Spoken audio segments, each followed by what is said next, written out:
தீபங்கள் பேசும். இது கார்த்திகை மாசம். தீபங்கள் பேசும்.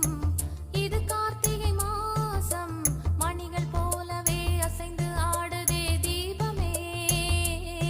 அது காலங்காலமாய் காதல் கவிதைகள் பாடுமே. முத்து முத்து விளக்கு முத்தத்தில் இருக்கு. முத்து பொண்ணு சிரிச்சா வெக்கத்துல. பக்கத்துல நெருப்பா அத்தமாக இருக்கா. முத்தம் ஒண்ணு கொடுத்தா குத்தமில்ல. தீபங்கள் பேசும். இது கார்த்திகை மாசம். மணிகள்